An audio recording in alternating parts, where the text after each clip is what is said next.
بسم الله الرحمن الرحیم. عرض سلام و ادب و احترام دارم خدمت شما بینندگان عزیز.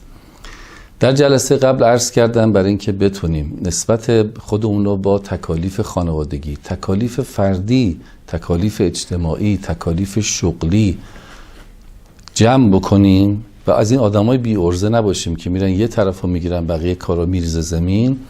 باید بریم پای درس امیرالمومنین علیه السلام که به همه اموراتش در اوج میرسید، شد انسان کاملی که حتی از بقیه ائمه خیلی بالاتر.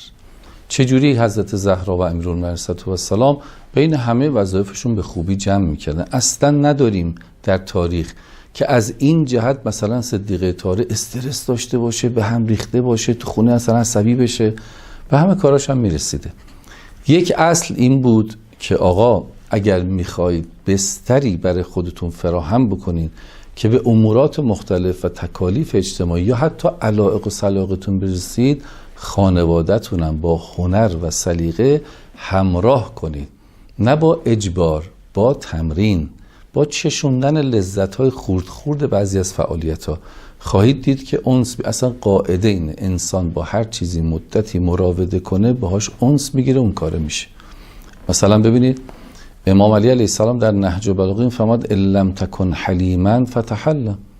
اگه دیدی صفت بسیار مهم حلم و بردباری درت نیست، مدتی ادای انسان‌های حلیمو در بیار. آقا ادا در آوردن چه فایده داره؟ صبر کن. داره امیرالمومنین میگه، فرمود آخه خیلی بعیده انسان مدتی خودشو شبیه خوبان بکنه و از اونا نشه.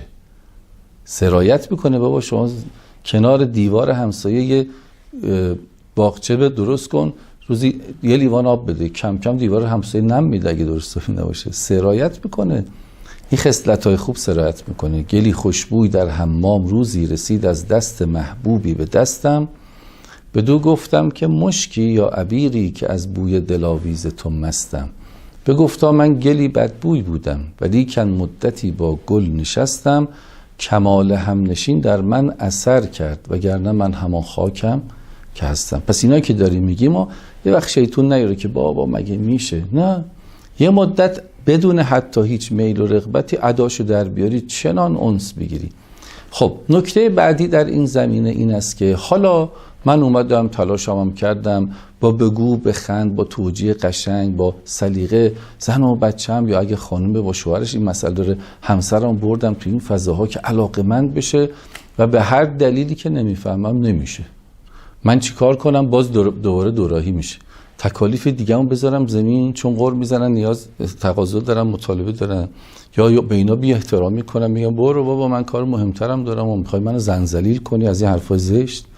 نه، امیرالمومنین علیه السلام میفرماد که به همین آقای کمیل که فرمود به خانوادت یاد بده که روزها در کسب بزرگواری و شبها در رفع نیاز خفتگان به سر ببرن، 110 حکمت بعد حضرت بفرماید که آقای کمیل اکثر مشغله خودت را برای خانوادت قرار نده.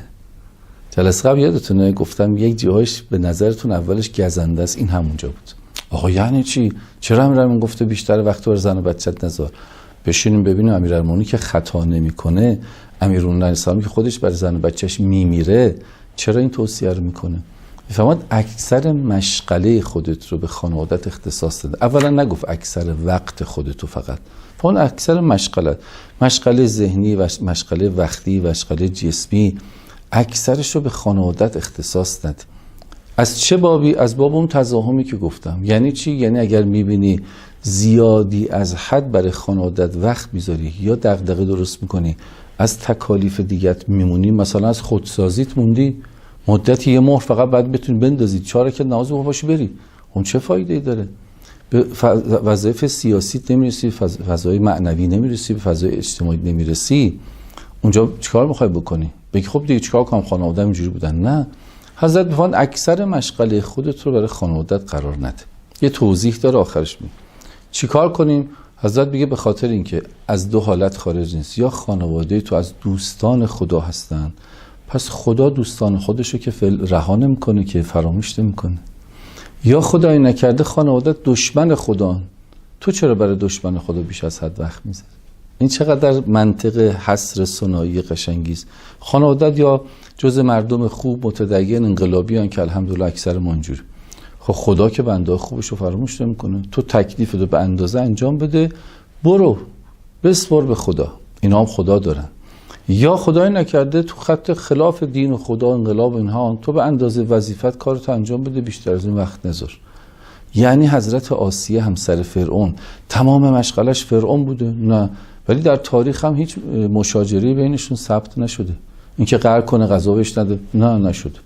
تکلیف خودشو نسبت به این فرعون انجام میداده. رابطش با خدا انقدر قوی بوده که شده یکی از 4 زن بزرگ بهشت. یعنی اولین زن بزرگ بهشت از نظر زمانی آسیه است. هنوز حضرت خدیجه نیامده، حضرت زهرا نیامده، مریمی نیامده. اونم کنار یه فرعون انا ربکم الاعلی. خب یا حضرت نوح، یعنی همه مشغله‌شو به زن و بچه‌ش اختصاص داده که اصلا خدا پیغمبر قبول ندارن، یا نه هی قهر کرده، عصبانیت نشون داد. آخر تا لحظه آخری هم که میتونست امیدی داشته باشه بچه‌ش نجات پیدا کنه، گفت بیا سوار کشتی شد، خودش نپرید تو آبونو بگیره، گفت بیا نجات پیدا کن. نیومد، گفت برو دنبال کارت. ولی من وظیفه‌مو انجام دادم. یکی از استرس‌های جدی شما امروز این نیست نکنه قیامت بگن چرا بچت اینجوری شد؟ اگر تو از نظر علمی، اخلاقی و مهارتی اونی که تکلیف بود انجام دادی، بگو بی خیالش، من کارم انجام دادم. مگه من از نوح بالاترم که پیامبر اولوالعزم و شیخ الانبیاست؟ 950 سال قبل از طوفان تبلیغ کرده، پسرش ایمان نیاورده، ببخشید به درک که ایمان نیاورده. تو چرا اذیتی؟ درست شد؟ حالا اونجا چی باید کرد؟ حضرت میگه آقا جون یه منطق داشته باش در میزان مشغله‌ای که برای خودت در خانواده درست میکن. اونم میشه شریعت و اخلاق بس. خوب باش. حالا من تکنیکاشو بعداً عرض میکنم براتون. یه نکته پیش میاد، خب یعنی چی اکثر مشغلاتو برای اینو قرار نده؟ یعنی این تکالیف مختلفتو بچین، اونایش که واجب همزمان هست و اولویت بده، برای هر کدوم بر اساس دستور شرع و عقل یه برنامه بریز و برای هر کدوم ذهن خودتو همون مقدار مشغول کن، جوری که وقتی از خونه میری اداره فکر و دلت فقط مشغول تکلیف اداریت باشه. وقتی میای خونه دیگه هی تلفن کاری جواب نده. خیلی بعضی از آقایون خانمام خیلی بی ارزن، تو خونه هم اصلا موبایل روشنه. اشتباهه. اومدی خونه فوقش اگه خیلی منتظر تماس ضروری هستی، موبایل تو دایورت کن گوشه خونه. من که مخالفم تو خونه کسی با موبایل زنگ بزنی با موبایل جواب بده. و به دوست و رفیقت هم بگو آقا دیگه ساعت که میرم خونه ساعت خانواده است، که خیلی کار ضروری بشه یه پیام بده که حالا وقتی تو مسیر تجدید وضو یه نگاه به موبایلم میکنه. چرا؟ چون یک اصل از اون تکنیکایی که گفتم اینه، در مورد همسر مخصوصا و بچه ها کیفیت حضور اون مرد یا زن مهمتر از کمیتشه. بعضیا ماهی 2 روز خونن ولی انگار همه شبان روزشون با زن و بچه شونن. انقدر این زن و بچه ارضا میشن از محبت، عاطفه، توجه و رسیدگی. بعضیا اونجا افتادن، ببخشید این زن زائو مرده تو خونه است ولی همه خانواده ناراضیان از کیفیت حضورش. بلد نیست کاری انجام ده، ارتباطاتش ضعیفه، همه چی. پس این مسئله، این حکمت داره میگه آقا کیفیت حضور تو زیاد کن. چرا هی دنبال کمیتش هستی؟ چرا هیئت نمیاد؟ نمیشه دیگه، زن و بچه هم اذیت میشه. چرا بسیج نمیشه؟ کیفیت حضور تو درست کن. یعنی همون مقداری که چه حضوری، چه تلفنی، چه فضای مجازی با خانواده میتونی ارتباط بگیری، قشنگ جیگرشون باید حال بیاد. خود بنده با همه ضعفایی که دارم، تک تک بچه‌ها میگن بابا استاد غافلگیر کردن. چرا اینقدر رسمی؟ روز تولدمونه، اینجا روز عقدم بوده، اینجا اون روز که دندون. نه، یه وقتی هم بی خبر، بی مناسبت گل بگیر ببر بده به خانمت. بگو ای گفتی امروز چه روزیه؟ شروع میکنه میبافه. اون روزی بود که ریشت اینقدر مثلا فلان شد، نه اون روز که من اونجوری کردم، نه. بگو امروز روزی که خیلی دلم برات تنگ شده بود، روزی که خیلی دوستت دارم. یه شاخه گل سعیم کنین تزیین نکنین، چون گل خراب میشه. اکریل مکریلم نمال. دو خانما از شاخه گل بیشتر خوشومه تو این قرتی بازی. برای بچت همین جور، پسر دختر. پس این حکمت داره میگه آقای کمیل کیفیت حضورتو در زندگی بیشتر کن، نه مشغله خودت رو. چرا؟ چون تو اگر تکلیفتو درست انجام دادی، خانوادت یا دشمن خدان دیگه، چرا زیادی وقت میذاری؟ یا دوست خودند، خدا که رفیقش رو رها نمیکنه. اینم یک نکته. اما نکته دیگه در بحث خانواده و این نگاهی که داشتم خدمت شما تقدیم میکردم، حاکمیت منطق گفتگو، همفکری، همدلی و همکاری در خانواده است. یعنی چی؟ در تاریخ خودمون، تاریخ معاصر خودمون، ما 3 مدل خانواده تجربه کردیم از این نگاه: پدر سالار، مادر سالار، فرزند سالار که الانه. هر 3 تاش غلط.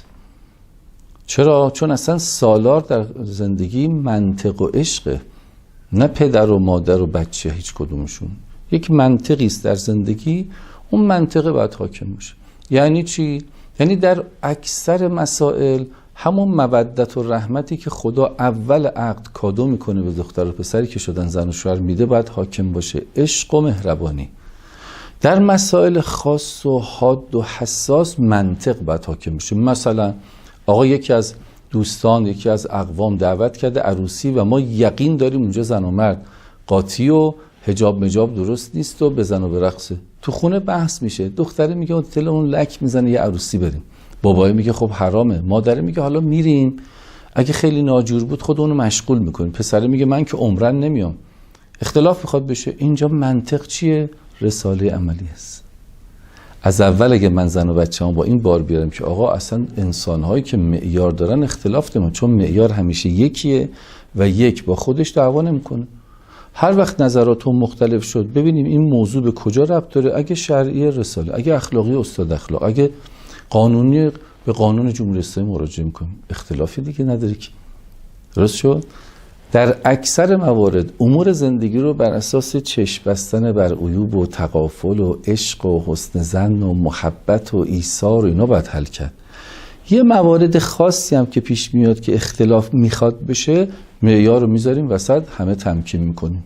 نحن ابناء الدلیل نمیل حیث یمیل. ما همه فرزندان دلیلیم، هر جا بره ما میریم. پس در زندگی این نگاه باید حاکم بشه.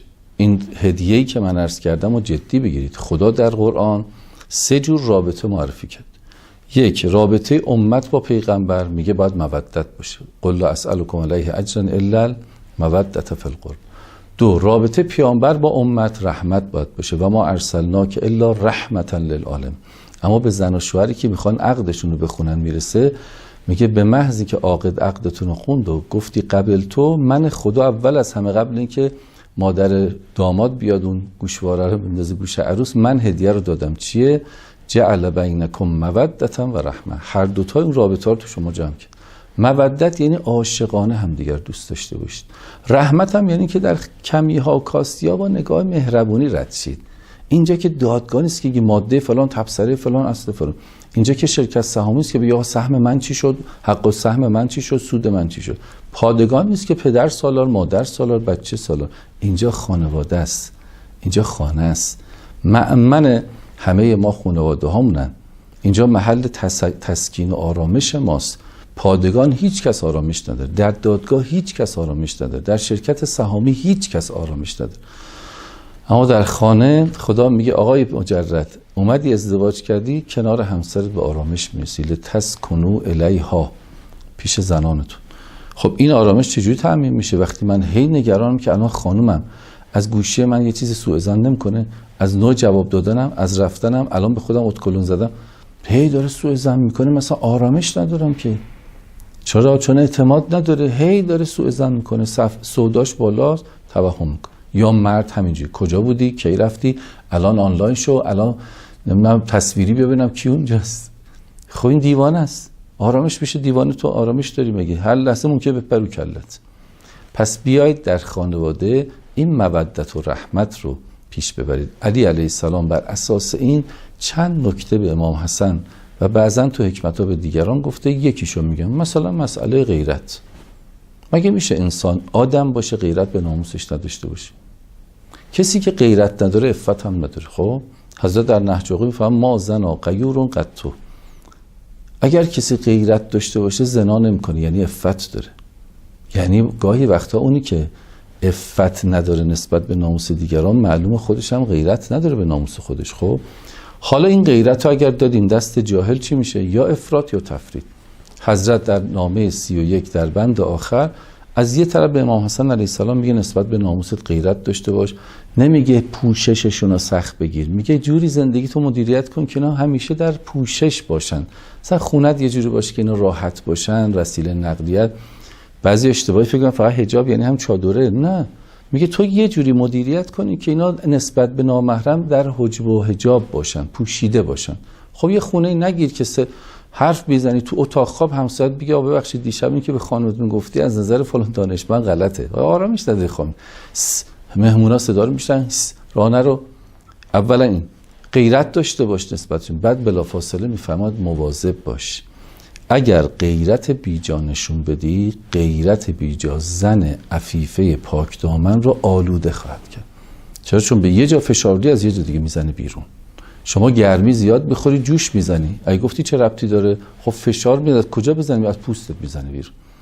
غیرت زیادی بی عفتی برای زن میاره. حواستو جمع کن، چارچوب داشته باش، بر اساس اون رفتارتو پیش ببر. انشالله خداوند متعال به ما کمک بکنه خانواده هایی پر از عشق و رحمت و منطق داشته باشیم. السلام علیکم و رحمت الله و برکاته.